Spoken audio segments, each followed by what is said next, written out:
आज की कहानी में हम देखेंगे दो ऐसे कपल को जो अलग अलग समय से थे, लेकिन दुनिया के एक चमत्कारी लेटर बॉक्स की वजह से उनका समय मिल जाता है। वो अलग अलग समय से होने के बाद भी आपस में बात कर पा रहे थे। क्या वो हकीकत में कभी मिल पाएंगे? यही हमें इस कहानी के अंदर देखना है। ये कहानी बहुत ज्यादा इंटरेस्टिंग है। ये मेरी फेवरेट मूवीज में से एक मूवी है। कहानी की शुरुआत होती है किम नाम की एक लड़की से। वो समुद्र के पास एक छोटे से हाउस में रहती थी। ये घर किराए का था और वो इस क्रिसमस इस घर को छोड़कर शहर में रहने के लिए जा रही थी। जाने से पहले वो घर के बाहर बने हुए लेटर बॉक्स के अंदर एक लेटर रख कर जाती है। कुछ समय बाद उस घर के अंदर हान नाम का एक नया किराएदार आता है। वो एक कंस्ट्रक्शन वर्कर है और वो पास ही में एक ब्रिज बना रहा था, इसीलिए उसे वहां पर वो घर पसंद आ जाता है। उस घर की खूबसूरती को देखते हुए हान उस घर का नाम आइल मारे रखता है। एक रात हान उस लेटर बॉक्स को चेक करता है और उसके अंदर किम का वही लेटर रखा हुआ था। उस लेटर में लिखा था, मैं आपसे पहले यहाँ रहा करती थी। आपसे एक रिक्वेस्ट है। मैं एक खत का बहुत लंबे समय से इंतजार कर रही हूँ, इसीलिए जब भी मेरे नाम से कोई खत आए तो कृपया करके आप उसे नीचे दिए गए पते पर भेज दें। और हाँ, जो दरवाजे के पास पपी के पैरों के निशान हैं, वो पहले से ही वहाँ पर हैं। उसमें मेरा कोई भी हाथ नहीं है। लेकिन किम जब लेटर की तारीख देखता है तो उस पर सन 1999 यानी कि सन 1999 लिखा हुआ था और आज के दिन तो सन 1997 था। किम को लगता है उस लड़की ने गलती से 2 साल आगे की तारीख लिख दी होगी। लेकिन जब वो अंदर जाता है तो देखता है वहाँ पर किसी भी पपी के कोई पैरों के निशान नहीं थे। अब हमें किम को दिखाया जाता है जो कि दोबारा से उसी घर के बाहर आई होती है। वो आकर लेटर बॉक्स को चेक करती है। उसे किसी खत का बेसब्री से इंतजार था। साथ ही में वो देखती है उसका लेटर निकाल लिया गया है, यानी कि नए किराएदार ने उसका लेटर पढ़ लिया है। लेकिन घर पर कोई भी नहीं होता, तो फिर उसका लेटर किसने निकाला? अब हान घर से निकलकर पास ही की दुकान में जाता है। वो दुकानदार से पूछता है कि क्या मेरे से पहले भी यहाँ कोई रहता था? जिस पर दुकानदार बोलता है ये घर सिर्फ 1 महीने पहले ही बना है, आपसे पहले यहाँ पर कोई नहीं रहता था। ये सुनकर हान अपने घर की तरफ वापस लौट जाता है, लेकिन रास्ते में एक छोटा सा पपी उसका पीछा करने लगता है। अगले दिन भी वो पपी उसके घर के बाहर ही बैठा हुआ था। हान को पता चल जाता है उस पपी का इस दुनिया में कोई भी नहीं है, इसीलिए वो उस पपी को अपने साथ ही रख लेता है। एक दिन हान अपने पपी के लिए एक छोटा सा घर बनाकर उस पर पेंट कर रहा था, लेकिन तभी पेंट का डिब्बा नीचे गिर जाता है। पपी उसी पेंट पर चलकर घर के अंदर पहुंच जाता है, जिसकी वजह से घर में पपी के पैरों के निशान छप जाते हैं। तभी हान को ध्यान आता है कि किम ने भी ऐसे ही पपी के पैरों के निशान का जिक्र किया था। ये देखकर वो चौंक चुका था, क्योंकि पपी के पैरों के निशान तो आज ही उस घर में छपे थे। इसीलिए वो किम के लेटर का जवाब देता है। सीन शिफ्ट होता है और किम दोबारा से उसी घर पर आती है। इस बार वो लेटर बॉक्स को चेक करती है तो उसके अंदर एक लेटर रखा हुआ था। लेटर में लिखा हुआ था, शायद से आप किसी के लेटर का बेसब्री से इंतजार कर रही हैं, लेकिन आपने जिस पते पर ये लेटर भेजा है मैं उसका पहला मालिक हूँ। मुझसे पहले यहाँ पर कोई भी नहीं रहता था। किम जब उस लेटर की तारीख चेक करती है तो उस पर लिखा हुआ था 1997, आज से 2 साल पहले की तारीख। इस खत में एक और चीज लिखी हुई थी कि हान ने उस घर का नाम आइल मारे रखा था। लेकिन किम को ये बात कैसे पता कि हान उस घर का नाम आइल मारे रखेगा? किम अब उस खत का रिप्लाई देती है। वो लिखती है कि आपने उस खत के अंदर तारीख 1997 लिखी है, लेकिन आज तो तारीख 1999 है। अगर आप मजाक कर रहे हैं तो मेरे आने वाले खत में कोई भी मजाक मत करना, क्योंकि वो खत मेरे लिए बहुत जरूरी है। दूसरी साइड हान को वो खत मिल जाता है। हान लिखता है कि आप मजाक कर रही हो, आज तारीख 1997 है।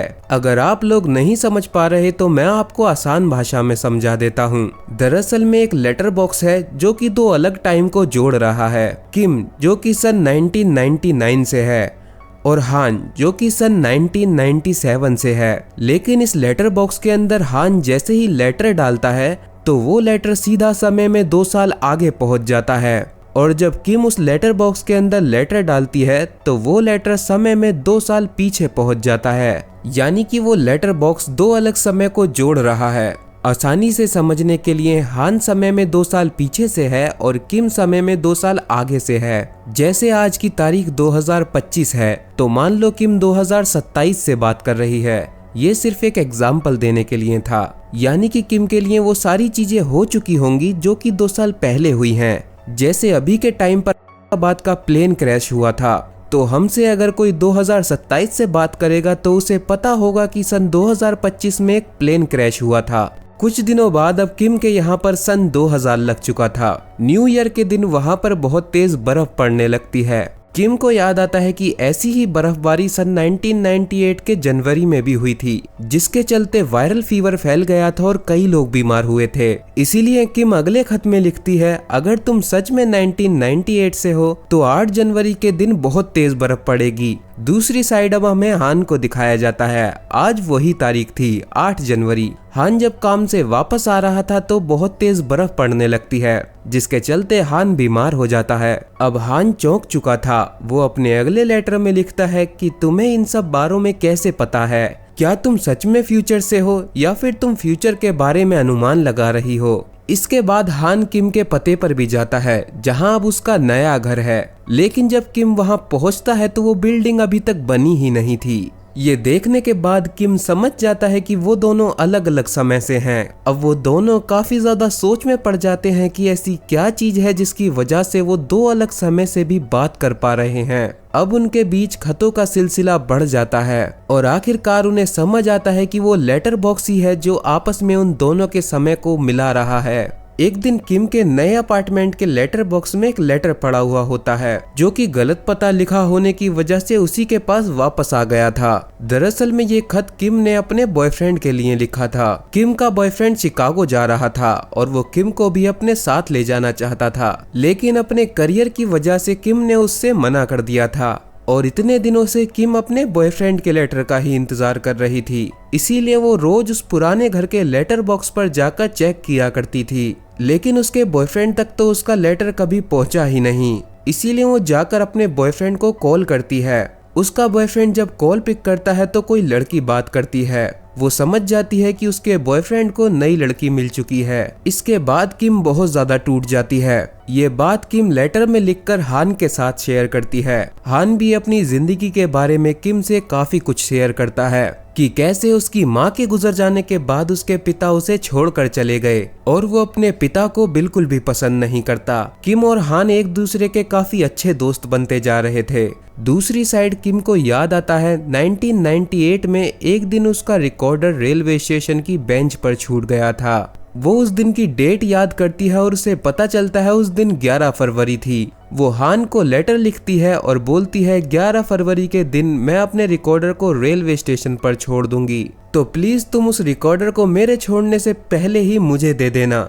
अब हान 11 फरवरी के दिन रेलवे स्टेशन पर जाता है और उसे लास्ट बेंच पर एक लड़की बैठे हुए दिखती है, लेकिन उसने किम को आज से पहले कभी नहीं देखा था, तो वो उसे पहचान ही नहीं पाता। इससे पहले कि वो उसके पास जा पाता, किम तब तक ट्रेन के अंदर बैठ चुकी थी और वो अपने रिकॉर्डर को वहीं बेंच पर भूल गई थी। हान उस रिकॉर्डर को उठा लेता है और लेकर अपने घर आ जाता है, लेकिन फिर उसे ध्यान आता है और वो उस रिकॉर्डर को उसी लेटर बॉक्स के अंदर रख देता है। और दूसरी साइड किम के पास वो रिकॉर्डर पहुंच जाता है, यानी कि वो लेटर बॉक्स लेटर के अलावा भी चीजों को इधर उधर पहुंचा सकता है।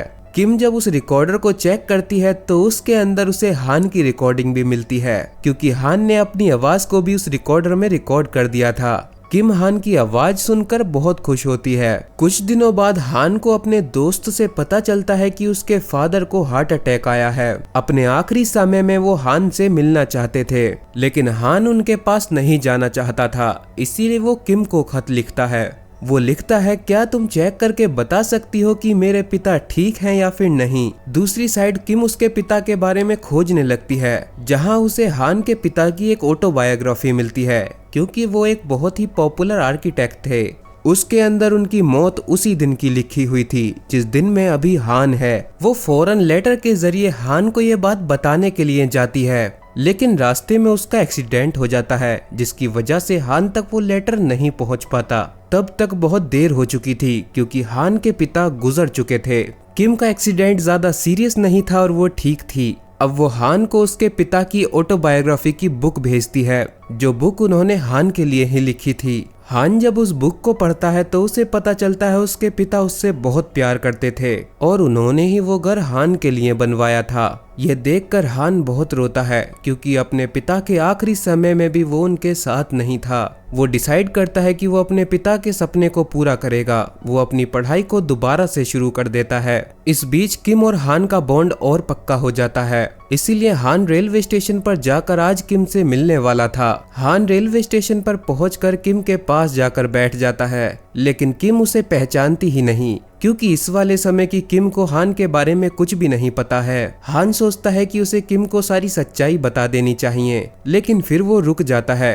कहीं ऐसा करने से फ्यूचर बदल न जाए और फ्यूचर से आ रहे किम के खत आने बंद हो जाएं। इस बात से डर कर वो किम को कुछ नहीं बताता, लेकिन वो फ्यूचर वाली किम को लेटर लिखकर उससे डेट पर जाने के लिए पूछता है। लेकिन दो अलग अलग समय के लोग एक साथ डेट पर कैसे जाएंगे? तो इसके लिए वो डिसाइड करते हैं कि वो एक ही जगह पर जाएंगे। बेशक वो साथ नहीं होंगे, लेकिन उन्हें फील जरूर आ जाएगा कि इस जगह पर अभी किम बैठी हुई होगी या फिर हान बैठा हुआ होगा। वो ऐसा ही करते हैं। दोनों अलग अलग समय में पार्क पे जाते हैं। वहाँ झूले के अंदर बैठकर वो एक दूसरे के बारे में सोचते हैं। उसने खत में लिखा था कि झूला झूलने के बाद तुम पास ही की वाइन शॉप में जाना। किम वैसा ही करती है। वो पास की वाइन शॉप पर जाती है। उसमें लिखा था तुम एक वाइन ऑर्डर करना। किम के लिए वहाँ पर एक बोतल पर एक नोट लिखा हुआ था जो कि हान ने 2 साल पहले लिखा था और वो बोतल खास किम के लिए थी। उस नोट को देखकर किम बहुत खुश होती है। अब कुछ दिनों बाद दोनों सच में मिलने का फैसला करते हैं और मिलने के लिए वो उसी बीच को चुनते हैं और किम का सपना है कि उस बीच पर उसका प्यारा सा घर हो। हान भी एक रिमाइंडर सेट करता है ताकि उसके फ्यूचर वाले वर्जन को ध्यान रहे कि उसे सन 2000 में किम से मिलने जाना है। ऐसा करने से फ्यूचर वाली किम और फ्यूचर वाला हान आपस में मिल जाएंगे। अब डेट का दिन आ चुका था। किम सुबह ही बीच पर पहुंच जाती है। वो बीच पर जाकर देखती है तो उसे दिखता है वहाँ पर एक पेंटिंग बनी हुई है। उस पेंटिंग में बीच के किनारे एक घर बना हुआ था। किम उसी बीच के किनारे पर बैठ जाती है। वो सुबह से शाम तक हान का इंतजार करती है, लेकिन हान वहां नहीं आता। वापस आकर किम पास्ट वाले हान के लिए खत लिखती है कि तुम आज के दिन मिलने के लिए नहीं आए। हो सकता है कि तुम भूल गए होगे, वैसे भी मुझे कौन ही याद रखना चाहेगा। पास्ट वाला हान भी बहुत परेशान था कि आखिरकार आज से 2 साल बाद वो किम से मिलने क्यों नहीं गया। क्या वो 2 साल बाद सच में किम के बारे में भूल गया? अब एक दिन किम को अपना बॉयफ्रेंड दिखता है जो कि अपनी नई गर्लफ्रेंड के साथ था। उसे पता चलता है वो दोनों जल्दी ही शादी करने वाले हैं। किम अब बहुत पछताती है। वो अपने बॉयफ्रेंड को अपनी जिंदगी में दोबारा लाना चाहती थी, इसीलिए वो इस काम में हान की मदद लेती है। वो हान को खत लिखती है। वो लिखती है अगर उस दिन मैं भी अपने बॉयफ्रेंड के साथ चली जाती तो आज वो मेरा ही होता। ना ही उसे कोई नई लड़की मिली होती और ना ही उसकी किसी और लड़की से शादी हो रही होती। तो प्लीज तुम मेरे बॉयफ्रेंड को जाने से रोक लो। ये खत पढ़कर हान को बहुत दुख होता है क्योंकि वो किम से प्यार करने लगा था, लेकिन वो किम की खुशी के लिए कुछ भी कर सकता था। इसीलिए हान पास्ट वाली किम के पास जाता है जहां वो अपने बॉयफ्रेंड के साथ बैठी हुई थी। ये देखकर हान को बहुत दुख होता है। वो किम से कुछ बोल ही नहीं पाता। फ्यूचर वाली किम अपने पुराने बॉयफ्रेंड से मिलती है। वो उससे बोलती है प्लीज तुम मेरी जिंदगी में वापस आ जाओ, जिस पर किम का बॉयफ्रेंड बोलता है कि अब मेरी जिंदगी में कोई और लड़की आ चुकी है और मैं उसका दिल नहीं दुखा सकता। अपने बॉयफ्रेंड की बातें सुनने के बाद किम को पता चल जाता है उसे समझाना बेकार है। अब वो उसकी लाइफ में दोबारा नहीं आएगा। लेकिन तभी उसे याद आता है कि उसने हान का बहुत दिल दुखाया है। उसे पता था कि हान उससे प्यार करता है, लेकिन फिर भी उसने हान से ऐसा काम करने के लिए बोला। किम लेटर बॉक्स चेक करती है और उसके अंदर एक और लेटर लिखा हुआ था। हान में उसने लिखा था कि मैं तुम दोनों को मिलाने की पूरी कोशिश करूंगा और ये मेरा आखिरी लेटर है। इसके बाद तुम मुझे भूल जाना। मैं तुम्हें बहुत प्यार करता हूँ और हमेशा इतना ही प्यार करता रहूंगा, लेकिन मैं चाहता हूँ कि तुम अपने बॉयफ्रेंड के साथ अपनी जिंदगी में खुश रहो। अपना ख्याल रखना। अलविदा किम। ये पढ़कर किम को बहुत दुख होता है। उसे समझ आ जाता है कि उससे बहुत बड़ी गलती हो गई है। अब वो हान से मिलने के लिए उसी स्कूल में जाती है जहाँ पर हान ने अपनी पढ़ाई दोबारा से ज्वाइन की थी। अंदर जाते ही उसे एक पेंटिंग दिखाई देती है और ये वैसी ही पेंटिंग थी जैसी उसने बीच पर देखी थी। तभी एक लड़का बोलता है तुम किम हो क्या? वो शॉक हो जाती है कि आखिर इस लड़के को मेरा नाम कैसे पता है। वो लड़का किम को बताता है ये घर हान ने किम के लिए ही डिजाइन किया था। जिस पर किम पूछती है कि अब हान कहाँ है। वो लड़का बताता है 25 मार्च सन 1998 यानी आज से ठीक 2 साल पहले किम अपने दोस्त से कैफे मिलने जा रहा था, लेकिन तभी रास्ते में उसका एक्सीडेंट हो गया और उसकी मौत हो गई।